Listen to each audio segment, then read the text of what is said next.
Welcome to the Vergecast, the flagship podcast of never-ending to-do lists. I'm your friend David Pierce, and this is the second episode in our three-part miniseries all about productivity, defined as loosely as possible. If you missed last week's episode, I talked to Laura Mae Martin, who is like Google's internal productivity guru. We talked all about tools and hustle bros and process and what it means to be productive without totally losing your mind. This week, I want to do something completely different. I have this theory that you can tell a lot about a person just by understanding how they manage their life. Are they super duper organized with a beautiful, perfect, foolproof system for making sure everything gets done? Do they just totally fly by the seat of their pants, trust their memory, and hope for the best? Do they like digital tools or pen and paper? AI, no AI? It's all very revealing, honestly, and it's really fun to talk to people about. So today, we're going to use this episode as an excuse to get to know a few of my coworkers. We reached out to a bunch of folks on the Verge's staff and asked them to come on the show and tell us about their productivity systems. However they want to define that phrase was fine by me. My goal is to learn a bunch of new ideas, steal a few for myself, and also maybe psychoanalyze my coworkers at the end of it. I'll share mine too, but I'm going to go last. So we're going to get into all of it. But before we do, I have to go find my notes on who exactly we're talking to. And spoiler alert for my system, that's not that easy right now. This is the Vergecast. We'll be right back.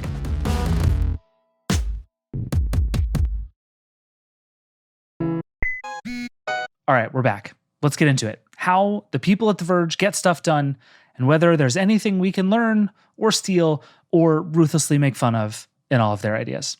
First up, Jay Peters, a news editor on our team. Jay Peters, tell me your productivity system.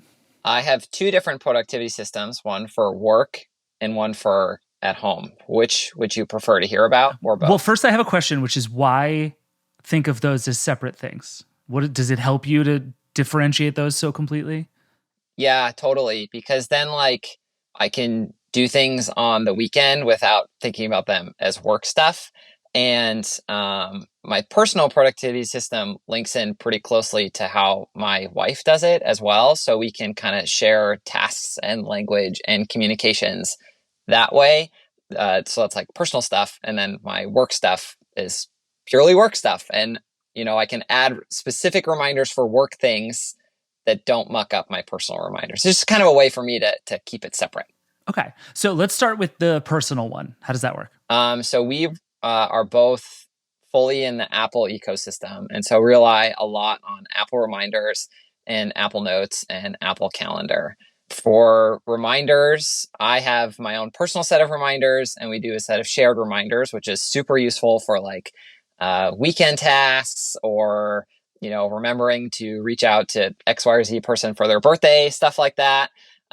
We have a calendar system that allows us to if one of us has a call, we put it on our shared calendar so the other person knows maybe I'll not be in the office at that time, or I need to remember to be there at this time for this thing. And we use Apple Notes we keep this is one of my favorite things that we do. We keep a running list of stuff throughout the day that we want to tell each other about. And then at the dinner table or over lunch, we just go over our bullets of I saw this funny thing on the internet, or we need to talk to our family about XYZ thing. It's been super clutch. That is the most adorable thing I've ever heard in my entire life, Jay. We've been doing it for years. It is so awesome. It is so useful. And I think even if we didn't have, let's say we stop using iPhones, which I don't anticipate we'll be doing anytime soon, we'd probably just build a shared Google Doc or something like that. Because why share it though? Doesn't it remove all of the surprise and fun of bringing your topics to each other when you can see the list? Well, we sometimes write a single note or a single word, or maybe just include the link, but the link is so giant and gross that you can't tell what it is right immediately. And so she'll just put in pants, and you get to spend the whole day being what is pants about? What is pants? Yeah, okay, sometimes. I love this. My wife's very good at using acronyms for names, and so usually I know what they are, but sometimes it's a surprise when I didn't get the right person. Okay. And all of this is shared between the two of you. So you have this whole collaborative system. Mm-hmm. Yeah. I mean, for notes, what's kind of useful about it is we delete things off the note and they just go away, because it's just like a series of bullets that we're like deleting and adding to over and over and over and over. For reminders, we have a bunch of like shared reminders that like are scheduled on a weekly or monthly basis or whatever. Like every Sunday we have a reminder to vacuum. Whether or not that happens is a choice that we make, because like we decide we do have time to vacuum this weekend, or we skip it and we push it another weekend. And then the calendar is just a shared calendar of reminders and dates and all the stuff you need a calendar for. Got it. Okay. So what about the work system? That's a surprisingly like tight, simple, personal system. Is work as clean and perfect? I keep it pretty simple at work too. So my work reminder system is TickTick. Like I just use an entirely separate reminders app. I love TickTick primarily because you can type like get draft to David by 4 p.m. and it will know everything I need to do there in terms of like making a 4 p.m. reminder, making it happen today. If I needed to get you a draft every week, I would add every week, and it does it every week. And like all that stuff is just super fast and super easy and allows me to jot things down like the moment I think of them so I don't lose track of them. We use Google Calendar here at The Verge, and so I use that for scheduling things on my calendar. And then I also kind of live and die by my email, and I try really hard to keep inbox zero. It's sometimes I'll end the day with like 3. I don't know if you've seen Andrew Bosworth at Meta. He talks about inbox 10, which is actually kind of a useful system where there's not the pressure of like always getting to exactly 0 at the end of the day, but thinking of it as a to-do list, keeping maybe just a couple things you need to do in there, but otherwise like replying to something right away or archiving it right away is pretty much what I always try and do.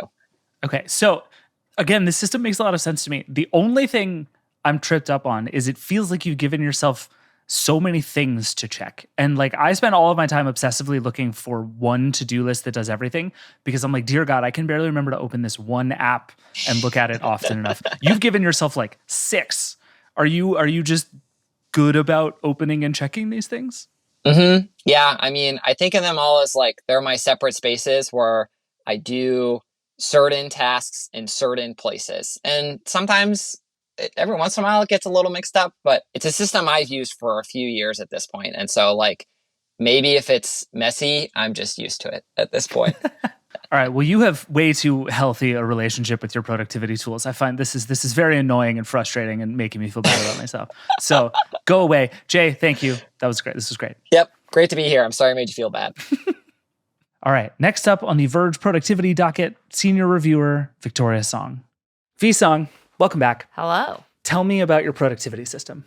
So it used to be digital, and then I remembered that my memory is going to shit, and it actually is a lot better if you write things down. So it is now more than half analog with one app. Okay. So I got so sick of all the to-do apps, like even the good ones. Even I was trying Superlist. I continually miss Wunderlist. Yes. And then I'd been using Todoist for years. No, I'm forced to use Airtable here because we have to like collaborate and whatever. So I do use that, not as well as I should, but I do use it. But I have like 4 journals that I keep all my productivity in. But the main one, and this one was actually recommended to me by our former colleague McKenna Kelly. It is the Papier productivity journal, and it's great because it is a actual journal where I write things down. And like the best part of the spread is that you can see a little undated schedule thing. Like I didn't fill this day out, but an undated schedule thing of your hours, your 3 most important things that you need to do in the day, and then a to-do list and a little space for you to write notes. So it gives you like the kind of daily template and you just fill it out each day. That is kind of nice. Yeah, so it's really nice. And then I've used this as a giant excuse to buy pens. So many pens in multiple different colors. This is the Pentel Matte Hop. It dries matte. So you're one of those people who is like deep into like bullet journal TikTok. Unfortunately. And you're like studying calligraphy just to be able to write your calendar events more beautifully. Yes. Yeah. I've actually been like a hobbyist calligrapher for like several years. I don't ever get better. This all tracks, V. This all fully tracks. I unfortunately don't get better, but like you can't see it, but I have this entire drawer of washi tapes. I just went to New York City Stationery Fest a couple of weeks ago to buy more washi tape and so many stickers of cats. So this is like a whole thing. I have this whole bag full of like glue and different kinds of markers and all of these things. Do I need all of these things to write out what a bullet journal should be? No, absolutely not. But the physical act of writing things actually is quite, it helps me remember what it is that I'm supposed to do. And it helps me be very intentional with my day. And then what I'll do is, like, once I figure out a game plan, it never goes according to plan, ever. Not once has my plan for the day ever gone according to plan. The point is in writing it. And so that if we get 75% of the way there, we've done a very good job. But generally what I'll do is I'll put in, like, some of my like most important tasks that I know I absolutely do not want to do into my Pomodoro app, which is focus to do. And I've written about it for the site. It just forces you to do something for a very digestible amount of time. So like I stick to the usual 5-minute breakdown with the Pomodoro timer. And I find if there's just like a draft, I am absolutely like, I don't want to write this draft. Like theoretically, I want to write it, but the actual physical act of writing is giving me palpitations. I'll just hit go, and you can do anything if it's only for 25 minutes. Totally. Like it's amazing. So I will use that. And what I like about this particular Pomodoro timer app is that it lets you do things as to-dos. So you get the really nice little like, ooh, I checked it off. This is so great. And if I've like really got a stacked day and I'm just like, I mean, we all feel the days where we go to work and you're like, I don't want to do this today. Absolutely not. Capitalism has a chokehold on my existential dread today. This is how I like basically force myself to get through it. And it's nice because I look for those like 5-minute breaks and I'm like, and then I'm going to clean like furiously for 5 minutes. And then it's get also back to my amazing how much draft. you can do in 5 minutes. When Yeah, you're it like, is. I only have It 5 is minutes. amazing. Yeah. It is amazing. Like I can't tell you, I've gotten down to like emptying the dishwasher down to like a 4-minute, 55-second art. It's really great. So yeah, like that's like what I do now. I used to do so many other different things, and like I do use Notion calendar because I like that it will block off on my personal calendar stuff on my work calendar and vice versa. That's honestly the main reason why I still use it, because once they changed over from Cron to the Notion calendar thing, I got very mad at the icon change because it now disrupts the harmony, my aesthetic harmony of my taskbar, which is like small potatoes. But as we've established, I'm a very aesthetic bullet journaler. It takes more time to make my spread. I have heard, by the way, that you and I specifically have caused a ruckus inside of Notion with our loud public hate of that icon. So we are going to continue to fight the good fight, and we're going to win. Someday, some way, we will win. It's an ugly icon. It's an ugly icon. It's an Just is. ugly icon. Yeah. I'm sorry. It used to be just like all my productivity apps were red, and I was so happy. And now this just sticks out. Unfortunately, it's like the best one for my use. So like, yeah, I have a choice. Yeah. I'm stuck with it for now. That's fair. But yeah. I have 2 quick questions about the journal. Yes. One, is it just the act of physically writing it that you feel like helps you remember it enough that you don't have to like check it every 10 minutes? Or is it still like you have it open next to you all day and you're like constantly looking at it? I will periodically open it just to like be like, what's the game plan again? What are my to-dos again? Okay, cool. But actually like physically writing things down, it does help me remember things better. And like, I think there's studies showing that when you physically write stuff, you do retain the information a lot better than you would with the digital clutter. Oh, yeah. That's the main reason why I do it. It keeps me on track of things. So bullet journaling, they have like this whole iconography of like symbols. Oh, yeah.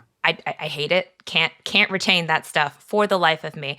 The only thing I do retain is like they use like a little sharp arrow to kind of indicate you didn't get it done. You have to migrate it to the next day. So I do hate it, but it does kind of give me insight into the things that I really kind of put off that would really only take me 10 minutes to do.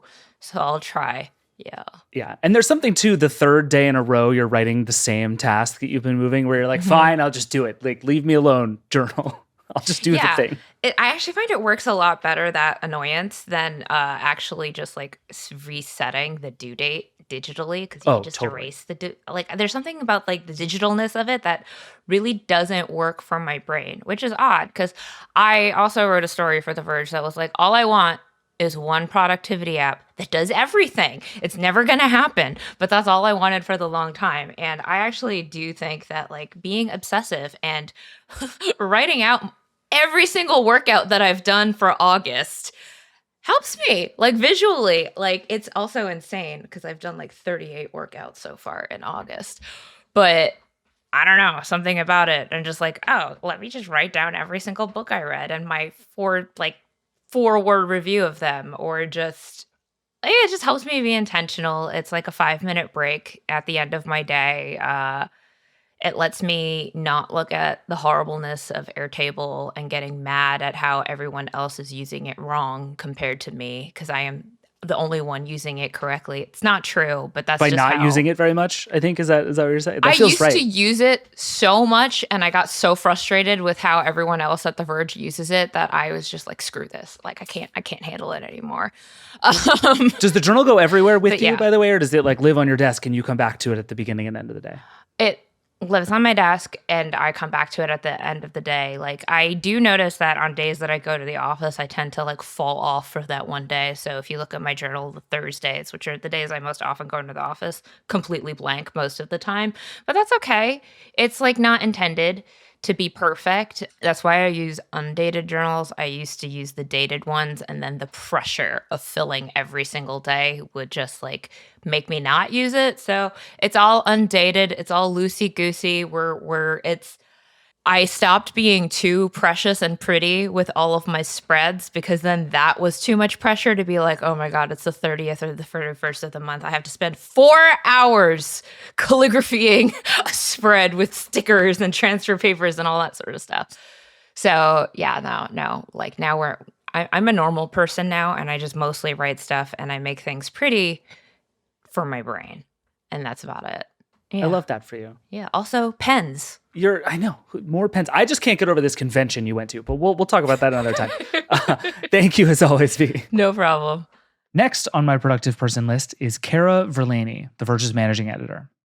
Unprompted, 3 of the 5 people were like, I don't know how I'm going to compare to Cara. So what's funny is like, there's a rumor that's been started about me, and I did not start this rumor that I am like this hyper organized person, and I am not. Actually, I am very rudimentary in my productivity software that I use to keep myself organized. Yeah, so let's just dive in. Tell me about your productivity system. I take a lot of notes, is basically the long and the short of it. I take notes all the time. My tip for myself that I learned long ago is that if I don't write it down, I don't know it. So if I'm in a meeting, I take notes. I went to the doctor last week. She was saying a bunch of stuff.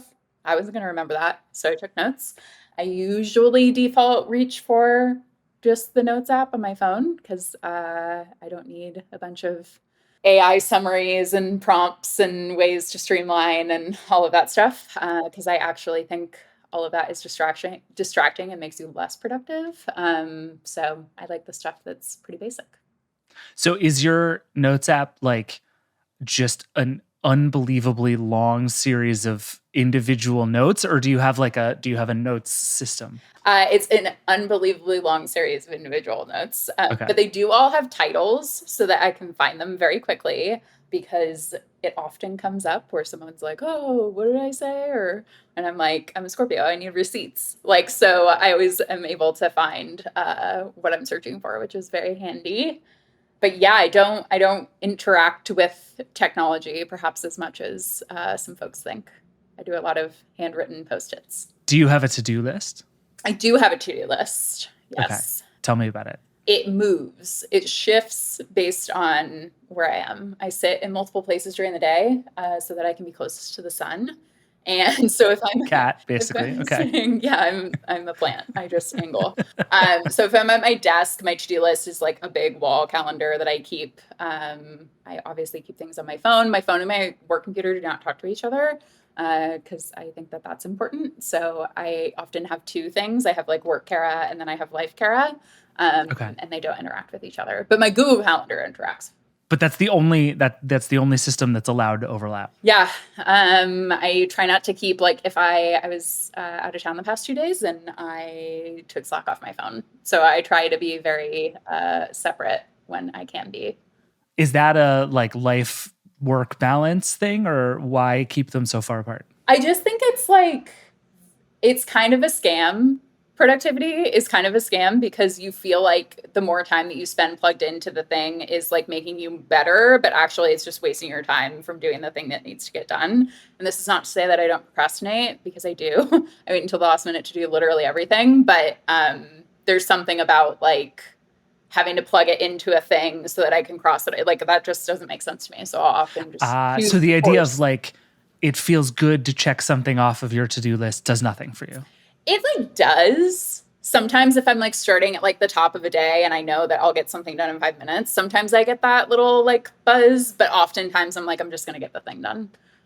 So I don't really like do a ton of task tracking through my various moments of every day. It's kind of just like taking notes and just remembering what was said and what I need to get done from that. Got it. Okay. Do you spend a lot of time like going back and reviewing your notes afterwards? Yeah. Okay. I pour over them constantly. Because that from my notes is what I know my next steps are. If I need to add something to my calendar, if I need to follow up with someone, if I need to schedule a meeting, like everything comes out of my notes. So it's kind of like a brain dump, and then I take from that. Okay. I think that is actually less chaotic than you're making it sound. Like what's interesting though is I think the thing I hear from a lot of like, you know, quote unquote productivity experts is like the first step is like write everything down, right? I think you're actually like way ahead of the game on that one. And then step 2 is like take all the stuff that's in there and make like a beautiful task system out of it. And then step 3 is just get everything done. And you just skip step 2, which I find fascinating. You just go through the notes and you're like, okay, here's the stuff. I'm just going to go do the stuff, instead of like plugging it all into some incredibly organized middleware to-do list system. Correct. Because that's the stuff that I think is sucking your brain out of your body, is just like making things color-coded and beautiful. Because like unless you're sharing it with someone that like really needs to know exactly what you're doing every minute of the day, but I operate very independently in my work life and my personal life. And so I don't have like a ton of people that need to know every detail of how I'm spending my moments. Okay. I know for sure that you're a like calendar person at work because you have to be. Yeah. Are you a calendar person not at work? 100%.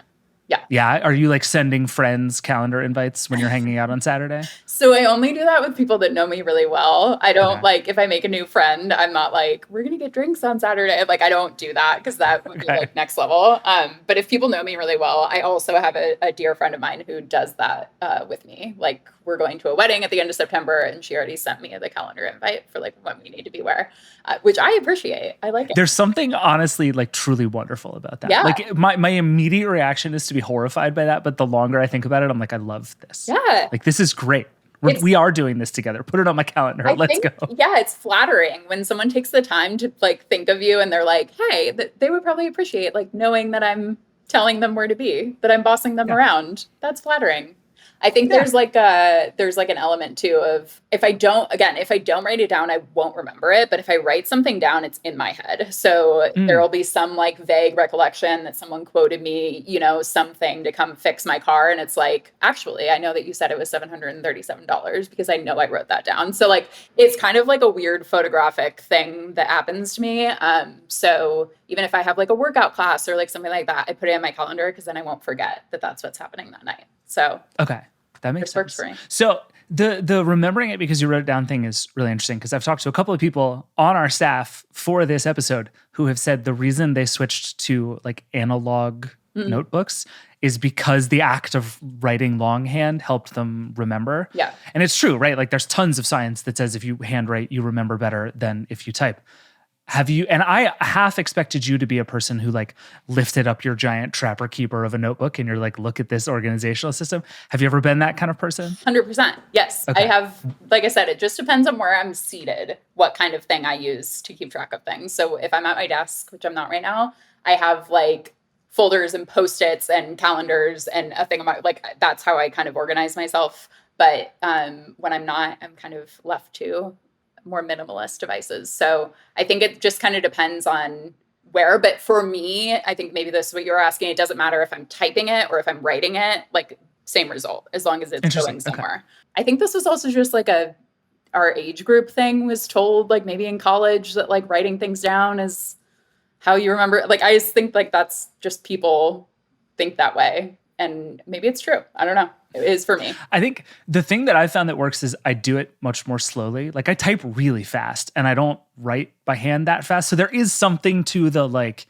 you have to, I think I had a professor once who described it as like, you can transcribe when you're typing, but because you can't write as fast as someone can talk, you have to kind of synthesize as you go. And It's actually making your brain work, and that's really useful. Yeah. And I totally get that. I also just hate writing by hand. I'm done writing by hand. It's 2024. Handwriting is over. I don't care. You have good penmanship? No. So that's probably why. That's my real problem. My wife makes fun of me because I have like literally there will be like a postcard written by a kindergartner on someone's fridge, and Anna will point at it and be like, that looks like your handwriting. Yeah. And she's right. That's it's nice. Terrible. That's nice. Yeah, I feel very proud of my penmanship. So that's probably part of it, is like, that helps. When you're like in a group setting and someone's like, who has good handwriting? I'm always like, give me. Yeah. I run from those rooms. Like that is not, under no circumstances should I be allowed to write on the whiteboard for everybody. But I do think there's something to that. There's like a slightly performative nature if you're doing something with someone else and you're handwriting it, because you're like, they have to be able to understand what I'm saying here, versus typing it, you're like, they'll get it. They don't have to worry about that element. So, totally. Part of it is just like, is this for me to remember that I need to like go pick up my dog from doggy daycare, or is this for like somebody else to know what I'm doing? It is amazing how far write everything down gets you. Like that is one of the big takeaways I've gotten from talking to people about this, like kind of at all levels of it, that like if you just write everything down, most other things kind of start to solve themselves. I'm going to be really interested to see if there's any communication increase after this podcast, because I'm curious to see how many people say they write everything down, and then I'm going to be like, Bob, what's the deadline? Yeah, bunch of liars, it turns out. All right, thank you, Cara. No problem. All right, we got to take a break, and then we're going to keep going. I'm having so much fun with this. I'm already learning so much. We got more to do. We'll be right back.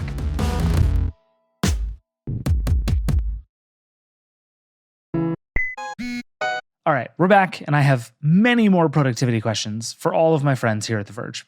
Next up, we have Esther Cohen, The Verge's Associate Director of Audience Development. Esther Cohen, hello. Welcome to the Vergecast. First time on the Vergecast. This is a huge day. Hello. Tell me about your productivity system. If you can call it that. I would say I am an old school gal who likes to check, have a checklist and check off boxes. So anything that involves a checklist is my friend. What that looks like at work is usually Google Docs. I love a good doc. I sometimes get fancy with it and organize it and put dates on things, but it's generally just like, here's all the things I have to do and we're going to check it. So are you like you have one doc called like my to-do list that everything lives in, or are you like every time you get a new thing to do, you make a new beautiful Google Doc and start from there? It's both, right? So I have my to-do list in life and at work that I just run through and add things and take things away from. And then I project-based have lists that, a lot of the memos that I write or project trackers that I put together are just glorified Google Docs with checklists that I just assign different people to different things, but it gets checked as it gets done. So that's like my number one way in which I organize my life and my work and get everything done. Why Google Docs? So I love Google Docs, but I loathe using Google Docs on my phone, which is the reason I don't do what you're describing. So I'm curious, why Google Docs? I love Google Docs because it's the closest thing to a piece of paper. And so that's why I use it. Again, old school here. I don't really use my phone for productivity. I guess that's a good thing to mention here. I feel like when I'm in getting things done mode, it's going to be me and my computer. typing away and looking at things and having my 87 tabs open. My phone is more for fun and to hear from my kids and my husband. Besides for that, like, so I guess that doesn't really answer your question about how it's bad on the phone because I don't use it on my phone. Right. That's a totally fair answer. Yeah. I'm the opposite where like for me, I am constantly like the only reason I ever remember to do anything is because I write stuff down on my phone all the time. And if I had to wait till I was back at my computer, I would forget everything. And so Google Docs becomes a total non-starter for me. Oh, well, I do that also. But here's what I do.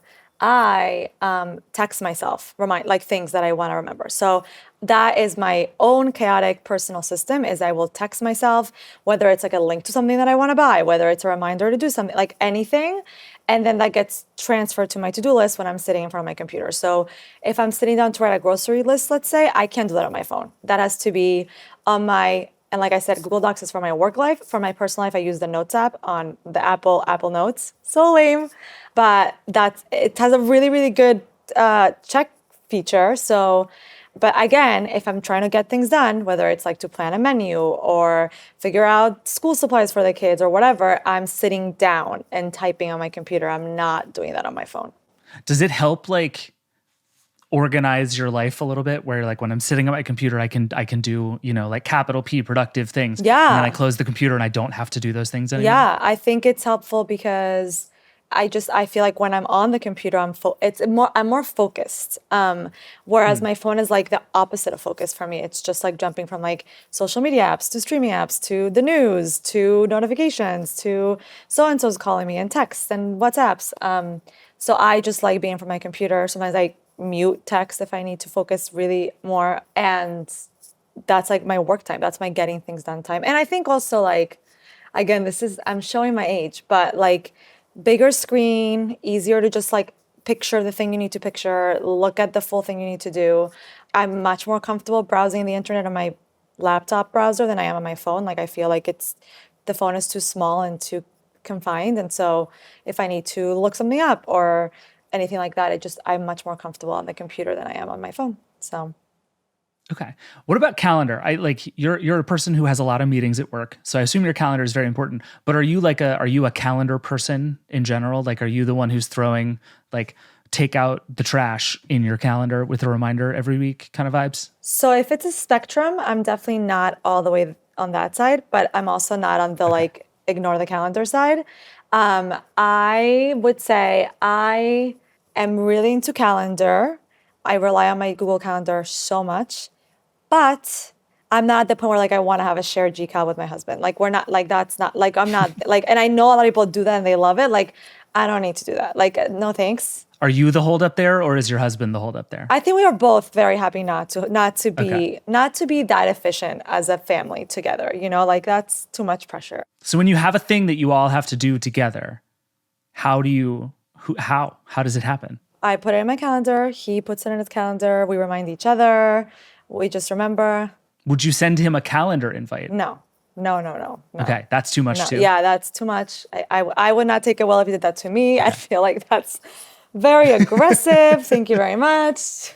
He's like date night, sends you an invite to your work email. No, thanks. But I would say at work especially, I do like to be really strict with my calendar. More because I think it's like it gives you permission to focus on that task when you're doing it. So like I try to, even sometimes if my meetings get canceled, I won't take them off my calendar because I'll want to spend that 30 minutes or that hour working on the things I would have done in that meeting anyways. So like I'm really good at getting things on the calendar, not super uptight about like canceling things in advance or whatever. Like it's more about just setting those times up as I'm setting up my week and setting up my month or whatever it is. Got it. Okay, that makes sense. So anything else that when you think about the like how Esther lives her life system, does anything else belong in that system? Yes, I would say, let me think how to phrase this. I would say there's a step before making a to-do list, I think sometimes, which is like, what are the things I care about when I'm embarking on this project, right? So I do a lot of like, you could call it journaling, you call it brainstorming, or just kind of like vibing, but I like to have a written down vibe session with myself of just like, what are the things that I need to, what are like the pillars of this project, or what are the things that I need to solve for when I'm doing this project before I sit down and then break down the actual to-do list. it's really helpful because that kind of defines the buckets of work as you're going to start doing them. And it also serves as like your guide to like making sure you're always staying on track and hitting those original goals. The other thing, which is that was like the macro answer, this is the micro answer, is I like to, especially when I'm doing, I work on a lot of group projects and I work with a lot of different departments a lot of the time. I assign stakeholders to everything. Like even if it's like, blink your eyes. Like I will literally assign a stakeholder because I think it's really important to just always have the person who's accountable to do the thing written down in everything you do. Otherwise, that's when things don't get done. If people are like, oh, I thought you were doing it. No, I thought you were doing it. And sometimes that's funny, right? Like I'll be in meetings with like VPs or executives and I'll be like, okay, so just pause everyone. Like, so who's going to do the thing you all said we should be doing? And it's awkward and funny, but I find that it helps me get things done when I know like who is in charge of doing everything. I love that. All right, Esther, you came in saying I have no system. This is actually like a surprisingly thoughtful system. I'm kind of impressed. Is it? Is it though? We'll see. I would get you out of Google Docs, but otherwise I feel like you're doing fairly well. I think my church and state with phone and my computer is a good thing. So I can stay in Google Docs for now. I agree with that. Awesome. Esther, thank you. Thanks for having me. I'm starting to sense a theme here with a lot of these, but I'll come back to that. Let's keep going. Up next, senior producer Victoria Barrios. Victoria, describe to me your productivity system. So for my own life, I have a 3-block system basically. So I have a wide eagle eye view. I have a weekly view, and then I have thoughts and notes. And the way those are broken up is above me. If you're ever in a meeting with me, I might be looking up because I have a 3-month calendar breakdown full of sticky notes of main events for my personal life or work life.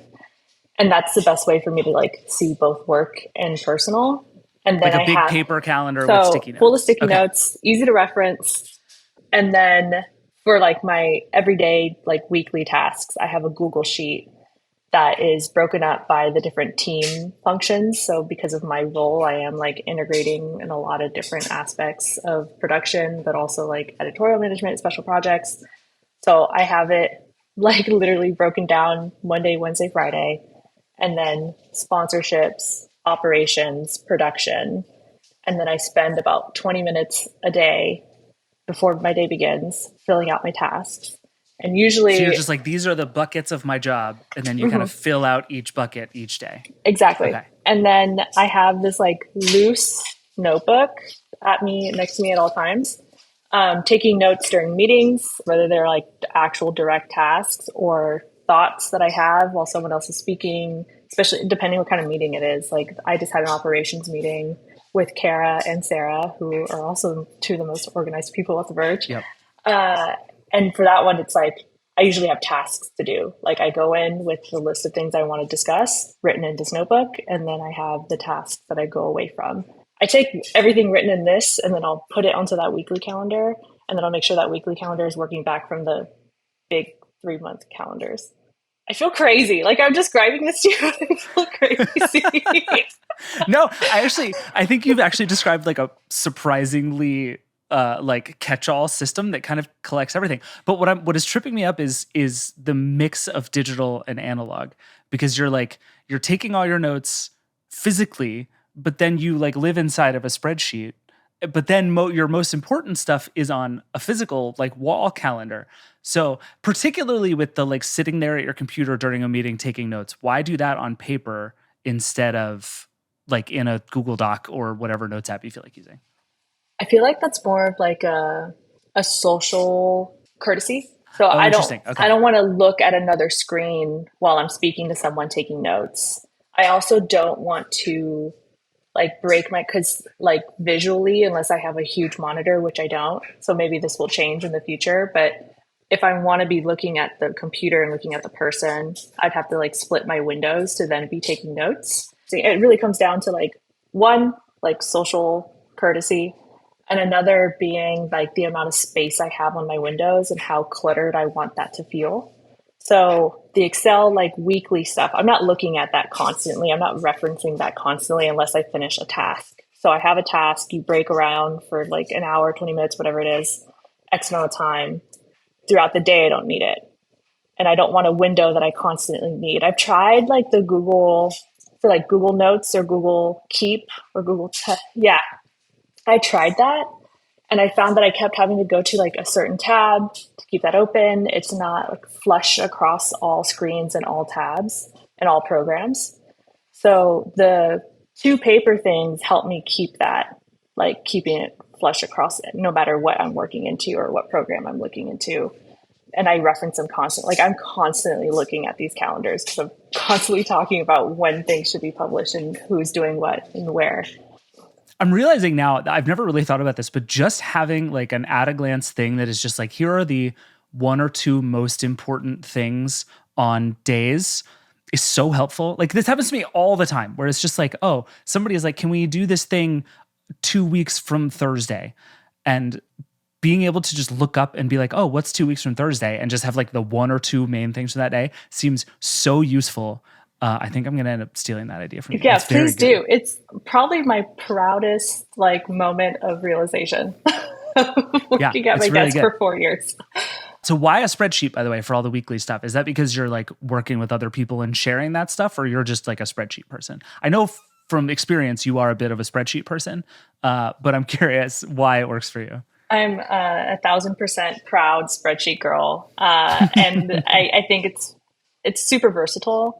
So I keep my spreadsheet super easy, and I think it's a matter of it's adaptable. So something like Airtable, which I love also, it's too, I think, sharing focused, and like you need to follow the rules that Airtable brings up, and it is very adaptable and versatile in its own ways. Whereas in an Excel sheet, in a Google sheet or Excel sheet, like I could build that no matter what. I haven't always had it broken down into the 3 buckets of my position. Like way back when in the day, it used to just be, 5 columns, 6 rows, and like I'd call that, a working day. But now I could I have a notes section like throughout the week if I need to like remind myself of like, oh, this is this coming up. A catch-all again, because I never want anything to slip through the cracks, even though it will maybe eventually. But it's just very versatile. Okay, that makes sense. I have become like a reluctant spreadsheet person, and I sort of hate that I've become a spreadsheet person, but I'm slowly becoming a spreadsheet person for that exact reason. And it's like, the more I learn about how to make spreadsheets, the more fun it is to make spreadsheets. Like I just learned how to do the thing where you take a bunch of cells and just turn it into one big white box that you can just write in. Feels so good. Now I'm just like taking notes in spreadsheets. It's bad times. What about all the stuff out of work? Like when you're not at work, are you as sort of ruthlessly organized in like personal tasks and personal life and all that stuff? No, I've admitted myself to being a digital hoarder. So I'm one of those people that has like way too many photos on my phone, too many unread messages. And I've tried. I think what it comes down to is like, I also like the luxury of just letting life happen. And so just, whatever email comes through, whatever notifications come through, I'll read them when I can. And it's kind of like a snapshot of just what I can get through in a day. Whereas if I keep trying to focus of organizing every moment, then I don't enjoy like what's actually happening. Because if that also happens at work, right? That's why I also have these notes, like why it's so important for me to be looking at someone while taking notes is because I don't want to like take myself away from the creativity of it all. I know that sounds way more like prophetic or philosophical than I was going to say. That's a pretty profound insight about digital life right there.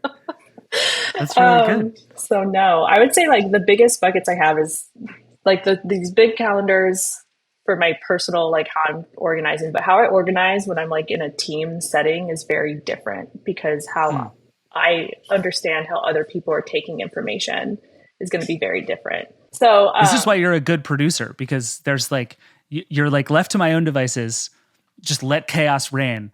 But I understand that other people are less chaotic. And so I'm going to have to, this is like, you just described why you're good at your job. And that's very good.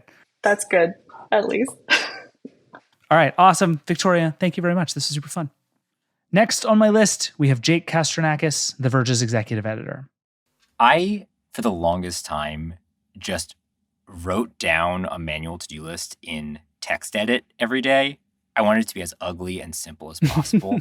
Okay. Very quickly realized that doesn't work. you need a real system of to-dos that can alert you at certain times on certain days. So eventually I found Tick, which has been a game changer for me, and I've relied on it for years now. So 99% of my organization is in Tick. Okay. Professional, but also like personal too. So just everything you have to do, whenever, wherever, whatever, ends up in Tick in some way. I have reminders to talk to my friends in Tick. I mean, I do too. I'm laughing out of, like, it feels good to know that it's not just me, not at you. Don't worry. Yeah. No, Cara has like mocked me for being like, oh, I see I was a to-do for you today to say hi. On a normal day of work, how many to-dos would you say are in your Tick? Oh, God. It's okay. So it's probably like 10. Okay. That's not so bad. But the reason is that I don't rely on a calendar. And so I have my entire calendar duplicated into Tick. So Tick isn't just my to-dos, it's also my meetings. Wait, so you write a to-do with a time for every meeting that you have to go to? Yeah. Listen, Jake, I'm not judging. I'm just asking. But I'm on this one, to be honest, I'm slightly judging because Tick has like a whole calendar thing where you can sync your calendar to Tick. Okay, they do. I tried paying for it. It's like their only paid premium feature. Yeah. And I was like, you know what? I should pay these guys some money. And so I paid for it, and it was total chaos. It was terrible. And then, as it turned out, and like, maybe edit this out, turns out if you stop paying them, they don't turn it off. So...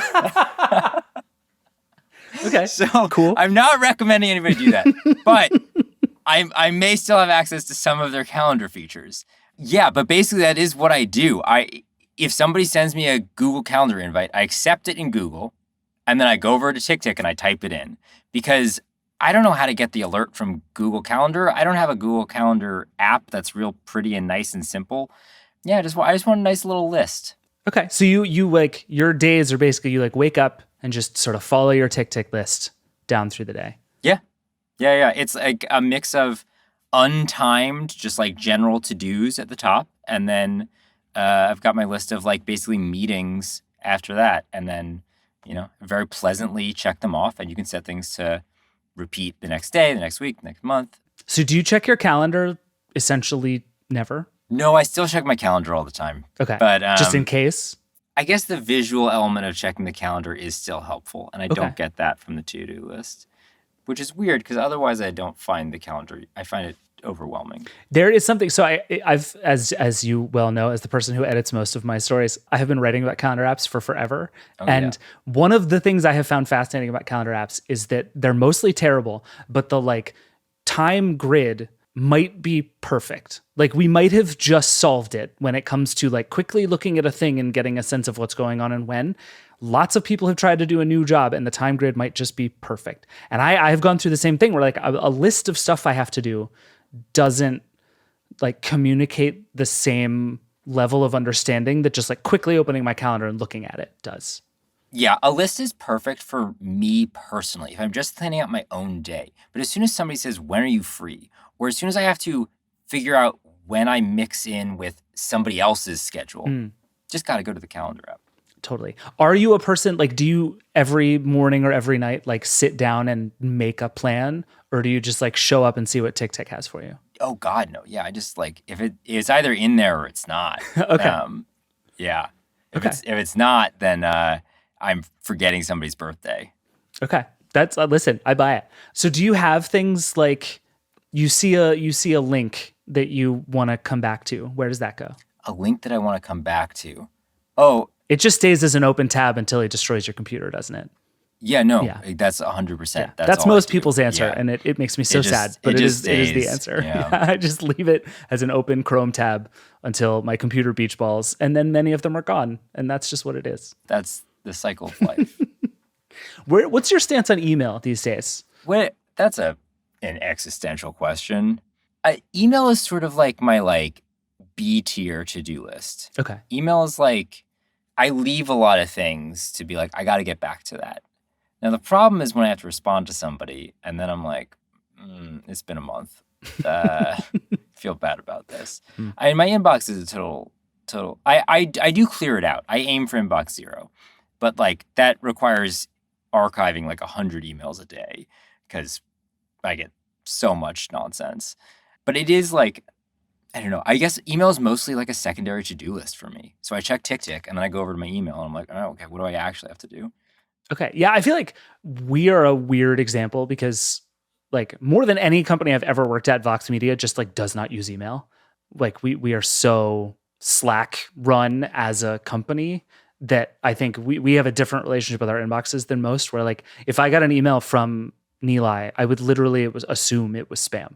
I'd be like, why on earth would Nilay email me? But that's not how it works most places. Yeah, and so I think we've all like, but then because we're people in a newsroom whose email addresses are mostly public, we get more email than most people and we get more crap email than most people. So I feel like I have reached a point where I've realized like my own email habits have nothing in common with most normal people's email habits. Yeah, I always see journalists complaining about email, and I'm like, right, I don't think most people get like 200 spam pitches every day. Right. Like and if they are, like, I don't know, I have a lot of questions, but yeah. I think that we are unique there, and like probably email is fine if you are getting a more manageable amount of it. Yeah. That seems right. So, okay, one more tick question, and then I'll let you go. Yeah. Tick on your computer versus tick on your phone. Do you spend more time with one or the other? Do you think about them differently? It's 95% on my computer. Okay. But the fact that it is cross-platform, I'm pretty sure it's Windows, Mac, Android, iOS, web as well. Yeah, it's everywhere. That was big for me because I use a Mac and I use an Android phone. Yeah, you're like a unicorn in the tech universe. I don't know what's wrong with me, but most of the beautiful to-do apps are Apple ecosystem only, and would like to be able to change platforms whenever I'd like. And it's important to be able to get, this is the other thing that's really nice about TickTick, it'll send me reminders on my phone as well. So if I'm running late for a meeting, I'll look down my phone and it'll tell me that I'm running late. So it's 90% on the Mac, but having the ability to quickly add things and quickly check things on the phone, key. Any feature requests? What would you change about your system if you could change something? I mean, look, it's a mostly free app that's like slightly buggy and broken, but does absolutely everything you could dream of. I wouldn't change a thing. That sounds like every to-do list app. I love it. Mostly buggy, wouldn't change anything. Yeah. Awesome. All right, Jake, thank you. Godspeed. All right, we have to take one more break, and then I have two more people to talk to, and then I'll share my own system at the end. We'll be right back.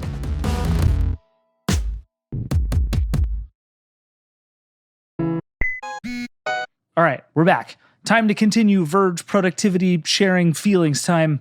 Up next, Antonio Di Benedetto, a commerce and deals writer on our team. So my productivity system is like really simple. I've tried different things like going back like years ago, like Wunderlist and whatever. And but it basically boils down to like to-do lists, right? Is like how I keep myself on task. And I've just for a few years now just settled in on, I have a notebook next to me on my desk and I write down what I need to get done for the day. And the way I make it a little treat is I use a cadre of fountain pens that I have at my disposal that I continue to buy, even though I probably still don't justify using them enough aside from this one little thing with my to-do list. Like how many pens are we talking? Oh, shoot. I might be over a dozen. Okay. That's not so terrible. I've got a drawer and it's like, it might be like getting close to 2 dozen now. I don't know. It's somewhere in that range. So you like sit down in the morning and just sort of write out the day you're going to have. Basically, yeah. And sometimes if I move to the couch from my desk, where I'll just take my notebook with me, kind of keeps me on task for the most part. And when I, get it done, I have the joy of checking it off the list with a little pen. And sometimes I use a different pen with a different style nib and different color ink to check it off versus to write it. So it's each time's a little treat, because I love this. Frankly, every time I've tried like some kind of digital solution, I feel like I spend more time working on that and setting up what it is than I do actually just putting it in and then getting the task done. Like I tried like Notion years, like David, I know every time there's a chat about this stuff in work Slack, I snicker to myself and I don't weigh in because I'm all I think is like Notion is a scam. Like I just can't get behind it. I mean, you're right and you're wrong. I fully understand that. What kind of notebook do you have?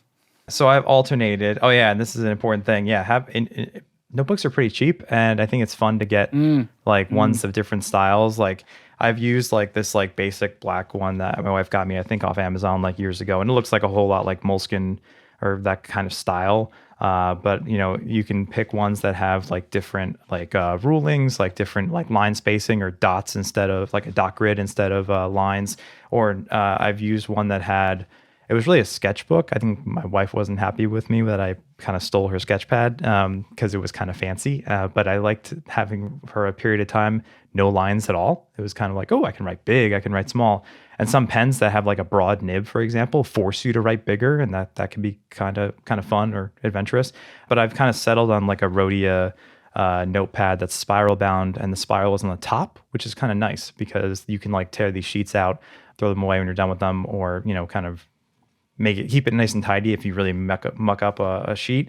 And then it's a good quality paper, but you don't have to like spend a lot on a notebook. I mean, only if you really want to. I am a big believer in the top spiral bound ones because you can you don't run into the crease when you're trying to write on the left side. It lays flat. That is the way if it's just going to live on your desk. Exactly. And if I'm a righty, but if anyone's a lefty, that's also totally good. Does your notebook go everywhere with you, or does it live on your desk and you go to it when you need it?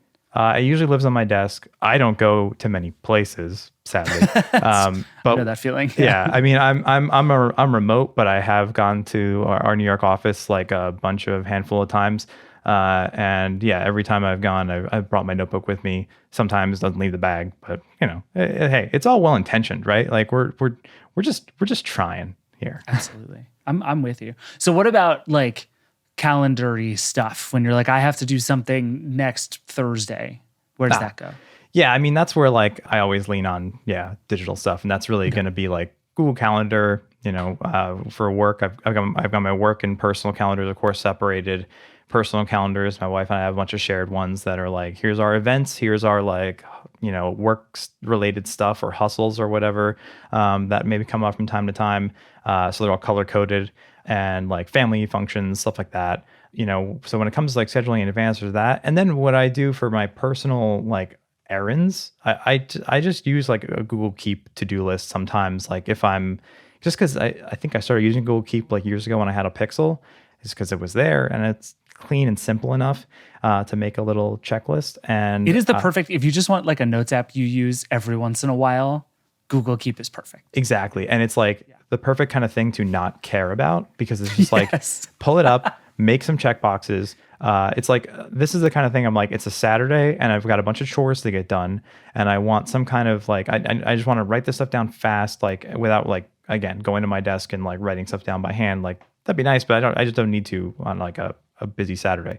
So it's all right, it's all there, and then check it off, I'm done. Maybe I can put it, depending on, I used to change the color of it, and I think I stopped caring about that too. Okay.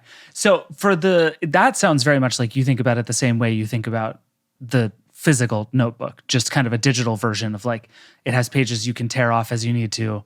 Everything is kind of transitory that way. Yeah, basically. And I try not to get too attached to it. I mean, the amount of times I go to write and on my actual notebook and a pen doesn't want to start because I haven't used that one in a while. It's screw it, just move on to the next one. Or I'm just so that each page sometimes is filled with scribbles of me getting a pen to start. And sometimes it's or whatever, it's ugly. Who cares? It's fleeting. It's just kind of be in the moment, get your stuff done for the day, and move on. Because the greater tasks are going to be probably in your calendar appointments, or for us with work, if it's Airtable, it's kind of you're it's what you're getting assigned, and it's well, it's there for me to, but I need to dive into the micro tasks for just today. What do I start on right now? What do I need to do? How do I make this mechanical? So many times I jump into a post, and I think I tell myself, make it mechanical. If I don't know where to start writing, let me start filling in the less exciting, not creatively demanding things that just make it, I'm just going through the motions to get those gears moving. And when those gears are moving, it's okay, now I can kind of take off and run. So I start walking basically with every little step. That's great. Make it mechanical is a pretty good sticky note to put on your computer monitor every day. I like that a lot. Thanks. Anything you would add to your system if you could? What do you feel is missing, or do you feel it works? I would add more pens. I will always be buying more pens. Love it. A better handwriting. But no, I don't really know. But maybe like if for some other like personal projects that really are kind of more multi-layered, like a photo project that I kind of am ideating on or whatever. Like I don't know. Maybe I could see myself trying again with something that's like a little bit more involved. Again, not Notion. Sorry, been there, tried it. Nope. But no, I don't know. I guess I just try to keep things really simple. Fair enough. I like it. All right, Antonio, thank you for doing this. Appreciate it. Yeah, no problem. Thanks, David. Up next, and last, but certainly not least, reviews editor Barbara Krasnoff. Barbara, welcome to the show. Thank you. So tell me about your productivity system. Oh, it all depends on what I'm doing that week or what I'm using that week, because I've used a whole lot of things. Right now, my main productivity app is Notion. I use it to track most of the things I do. I basically take a page, I say it's my tasks for this day or this week, and there's a list of everything that needs follow-up.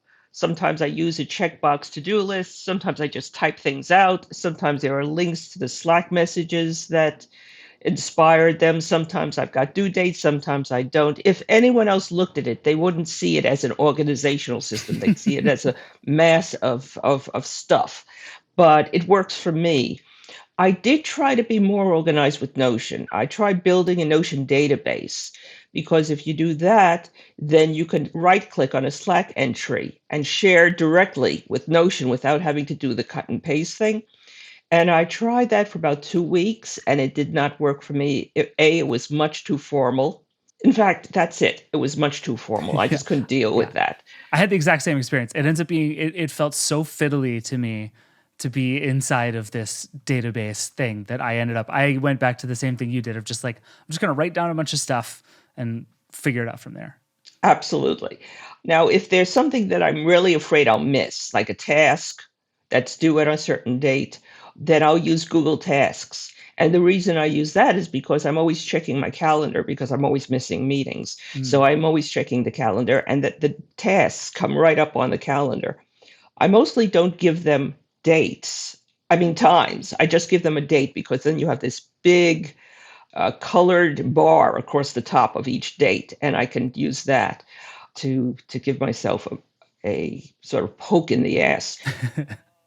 So Notion is kind of the like scratch pad for your life. But then if it's like this thing has to get done or else the world falls apart, it goes into your calendar in some way. It goes into my calendar, yeah. Okay. And then, of course, there's Airtable, because we've got to use Airtable. Do you like Airtable? We've heard some mixed things about Airtable from folks so far. You know, the funny thing is first I liked it because it was fun to play with. Then I didn't like it because it's one more thing to check. But now that I'm starting to pay more attention to when something that I edit has to appear, and so I have to look at the calendars that Alex Krantz and some other people have created, now I'm finding it useful again. So I keep going back and forth. So on the whole, I like Airtable. I do have some problems with it. I think if I spent about another 2 weeks really, really learning it, I'd like it even better. I think that's probably right, which is the thing that drives me crazy about Airtable, which is like so many of these tools, including Notion, actually, it is so incredibly powerful, and I don't care about most of it. And as a result, it ends up being kind of fussy and slow in some ways. Every time I go back to Notion, I end up like running away towards some other simpler app, but then it can't do all the things that Notion does. So I go back to Notion. And I feel like Airtable is the same way, where it's like if you leave, you can't do stuff. But if you come back, it's too much stuff. And this is like the productivity app nightmare that you and I have signed ourselves up for. Yes, it really is. And the funny thing is with Notion, I'm actually starting to like it more. I left it for a little while because I felt it was a little bit too fussy. There was too much you could do with it, and it was getting Evernote syndrome, where there was just too much stuff there. But then I started using it back, and now I'm actually trying to use it to write a novel. So is it working well for that? Yes, it is, because I have trouble. I'm a short story writer mostly, and I'm trying to write a novel, and I need separate chapters. I was able to separate them in Notion, where I wasn't able to really do it in a couple of other things I tried. So we'll see what happens with that. That's cool. What about outside of work? Do you have the same kind of organizational system for your non-work life that you do for your work life, or do you No. have a totally separate way of thinking about I've totally said, well, except for the fact that I'm now using Notion, trying Notion with writing. But for personal to-dos, I use TickTick. I've been using that for a long time. Unfortunately, I also tend to ignore it sometimes. So I'm starting to actually go back, use the same Google Tasks format that I used with my work stuff, because I have a different calendar for personal, but it sort of waves at me and says, "Hi, you got to do this by this time," which TickTick really doesn't.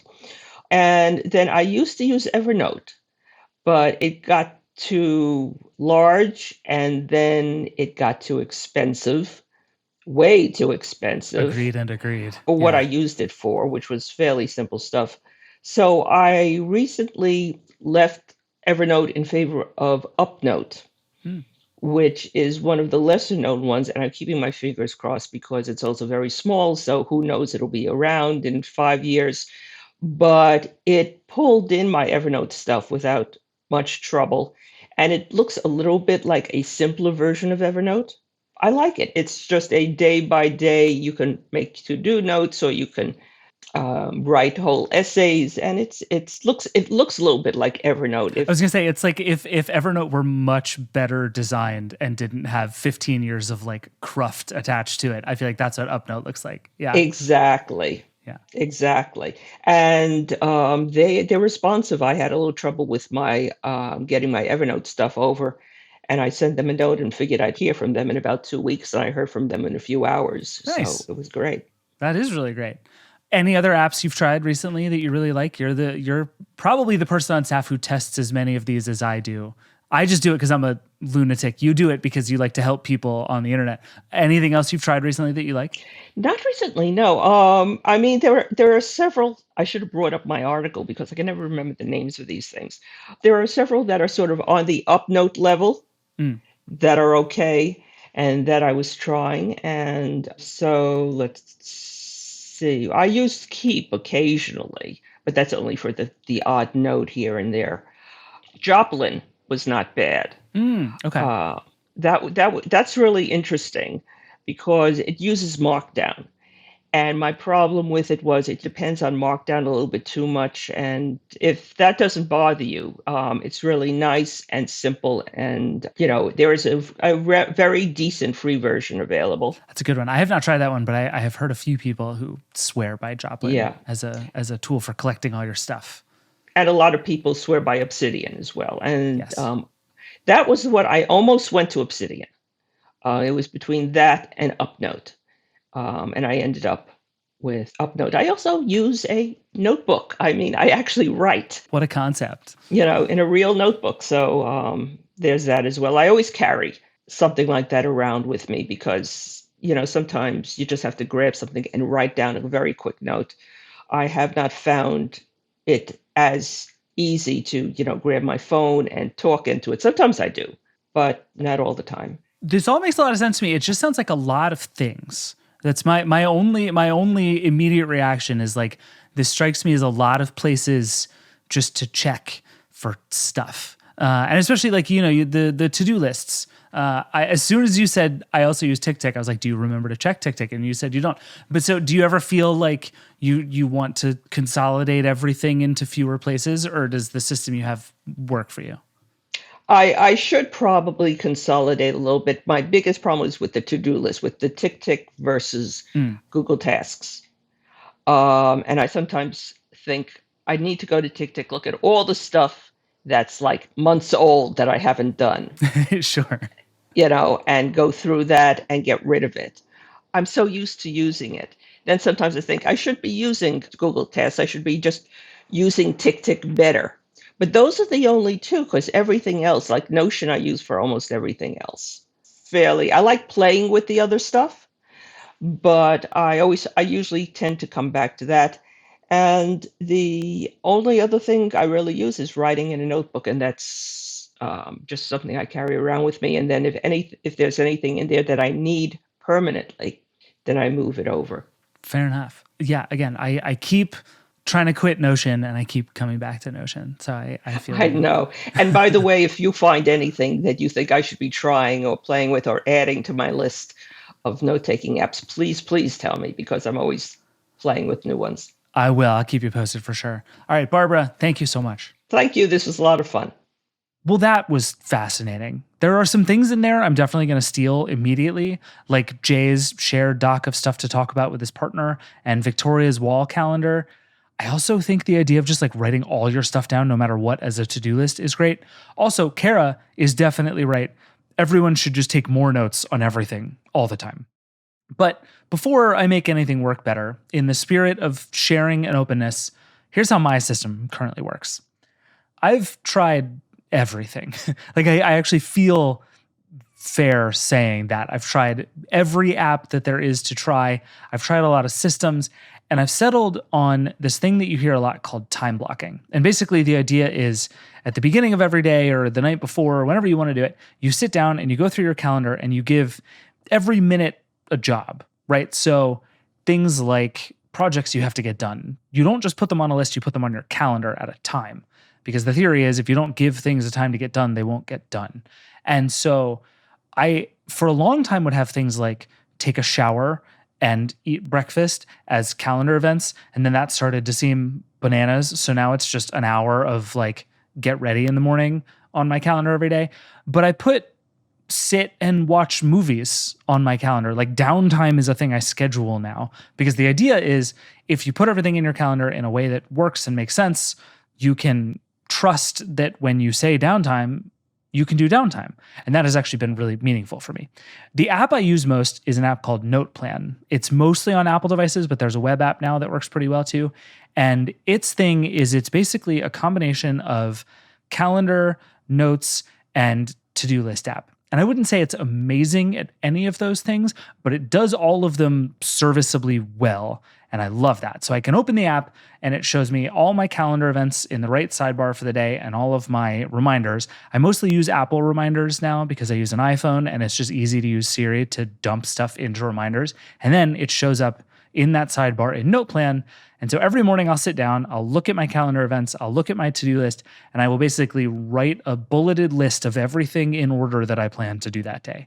And then the goal, if all goes right, is just to plow through that every single day. Something about writing it all down and sort of seeing it in one place and also knowing, like, what do I need to do next is a question I can answer just by opening an app is very handy. I would say I switch away from NotePlan like once every 3 weeks. I've tried Notion. I've tried Obsidian. I used Obsidian for a long time, actually. I think that app is very good. I go to Evernote periodically. I tried Roam. I really like Workflowy because my brain just kind of thinks in bullets and outlines, and that worked for me really well. I've tried all of the apps that there are for doing this kind of thing. And NotePlan, because it's that combo of calendar, reminders, and notes all in one place, has just worked for me. I do live out of my calendar. I am very much the kind of person that if I don't put something on the calendar, it's not going to happen. I just don't trust my brain and I trust my calendar, so I don't even think, right? Like that lingering sense of like, oh, did I schedule that thing? What was I supposed to be doing today? I don't have that because I just assume it's all on my calendar. I miss things occasionally because I forget to schedule them, but I trust my calendar a lot. I use an app called Fantastical, which I think is wonderful. And again, has reminders integration, so I can see my tasks in there too. I can schedule stuff. Google Calendar works fine. I think the Outlook calendar is kind of hideous, but Google Calendar is solid. It all works fine. I don't have particular religion when it comes to calendar apps, but I like Fantastical a lot.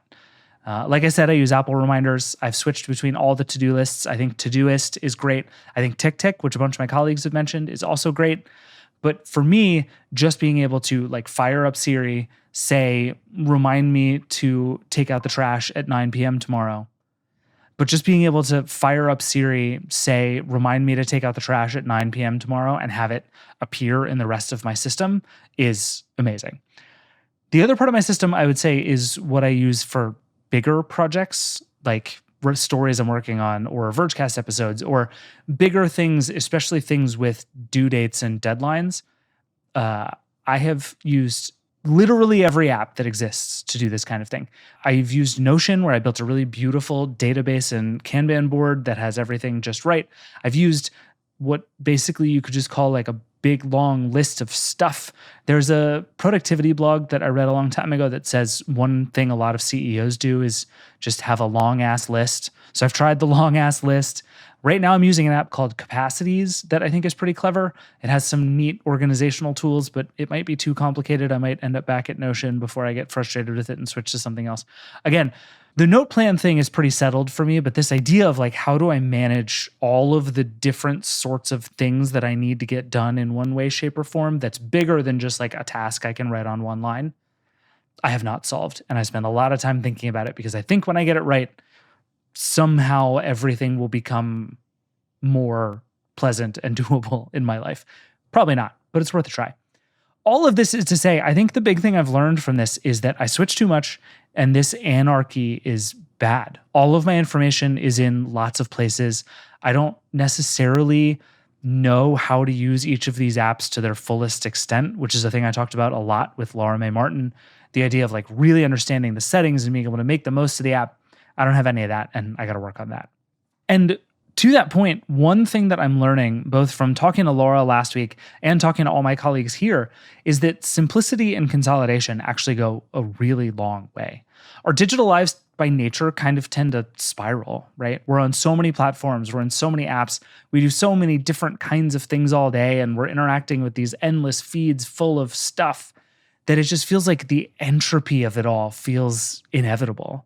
So I think picking a place or a couple of places that are your places feels really important. And I think that actually might be more important than what those places are, just knowing that there are a couple of them.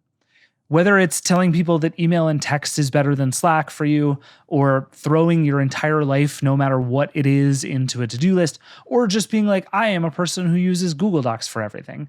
I think less is more, even if the tools aren't perfect and actually require a little more busy work. You know that phrase, a single source of truth?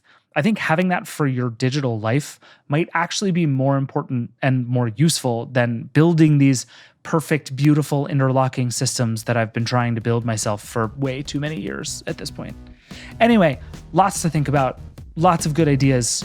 I am probably going to go blow up my entire productivity system because that is what I tend to do when things like this happen.